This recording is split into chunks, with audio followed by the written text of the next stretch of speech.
नमस्कार प्रणाम। हम गोरखपुरिया भौजी गोड़ छुके गोड़ लागतानी त कैसन मानी रहुआ लोग बताई जा जरूर। उम्मीद बा कि आप लोग स्वस्थ होकब, मस्त होकब, व्यस्त होकब और जहाँ भी होकब एकदम जबरदस्त होकब।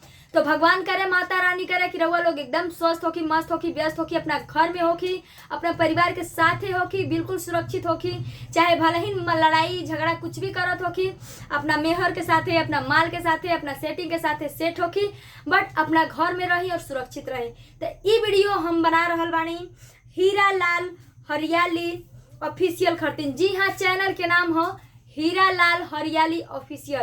तो बाबू बहुत ही गजब गजब का स्टेज शो प्रोग्राम का वीडियो डालेनी। चाहे छोटा सिंगर हो, चाहे बड़ा सिंगर हो, चाहे छोटा कलाकार हो, चाहे बड़ा कलाकार हो, खेसारी लाल होखन, चाहे पवन सिंह होखे, चाहे अक्षरा सिंह होखे, चाहे काजल राघवानी होखे, अमरपाली होखे, मतलब केहू A to Z, Samar Singh, काजल, मतलब केहू हो जा, शिल्पी राज, सब करी स्टेज शो प्रोग्राम अपना वीडियो पे नया नया अपडेट करल करे ना। अपना चैनल पे बहुत गजब गजब का वीडियो बनावे ना। और हाँ, एक चीज और हम बतावे के भूल गई नहीं है, जौन कि हम अब बतावता नहीं कि बाबू एक सिंगर हवन, अब बहुत गजब का गाना गावे ना। इनका स्वर में माँ सरस्वती का वास बहुत गजब लगेला। माँ सरस्वती इनके अपना आशीर्वाद दे चुकल बाड़ी। तो रउआ लोग भी अगर बाबू के गाना सुने के दीवाना बानी, इनका वीडियो एकदम यूट्यूब पर धूम मचा रहल बा। बहुत गजब वीडियो ही बनावतानी बाबू। तो इनकरा वीडियो देख के ही हम ई वीडियो बनैनी है कि हमार देवर दुलरुआ अगर इतना मेहनत करता ना स्टेज शो प्रोग्राम के साथ साथ अपन खुद के सिंगिंग यानी अपन खुद के गाना अपने खुद के आवाज में अगर वीडियो अपलोड करता ना, तो हमनी के भी फर्ज बनेला कि हमनी भी इनकर वीडियो देखता नहीं तो इनकरा ला कुछ करी।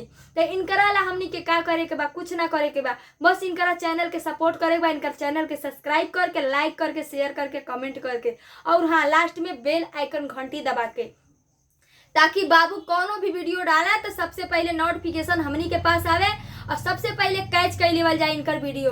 तो हम रउआ लोग के सुना दे रहल बानी एक ठो गाना। तो रउआ लोग तो जानते ही बानी कि लॉकडाउन चलता और लॉकडाउन में कौन गाना हम सुनाई। लॉकडाउन में कुछ समझ में ना आता तो हम गाना छोटा मोटा एक ठो सुना देते हैं। आप लोग बताइए कि कैसन बा गाना। कि अइलस कोरोना सारे मुंह तू दबा के, हर रख देले बड़ा में हर मौगा बना के। हाय अहिला कोरोना साले मुंह तू दबा के, हर रख देले बड़ा में हर मौगा बना के। तो दादा लॉकडाउन खुले अब कब जी, हर कब जी, हर कब जी। अरे दादा हो दादा, अरे कबो ना जी, का है? तो हमर मौगी खेलत बिया पबजी, हम तो दोनों बेरा काटतानी सब्जी। हमर मौगी खेलत बिया सब्जी, हम तो दोनों बेरा काटतानी सब्जी। तो अगर सब्जी नहीं खे काटे के, अगर मतलब मेहरारू के गुलाम नहीं खे बने के ए लॉकडाउन में, तो जल्दी से पकड़ी मोबाइल और बाबू के चैनल हीरा लाल हरियाली ऑफिशियल चैनल के करी सब्सक्राइब। अभी तक रहुआ लोग नहीं की कैली सब्सक्राइब, जल्दी जल्दी सब्सक्राइब करी और कमेंट करी, शेयर करी और बेल आइकन घंटी दबाई, ताकि हमारो दिलवा घंटिया टन दे बज जाए। ठीक बा, फिर मिला वैसे ही एक वीडियो में, तब तक के लिए बाय।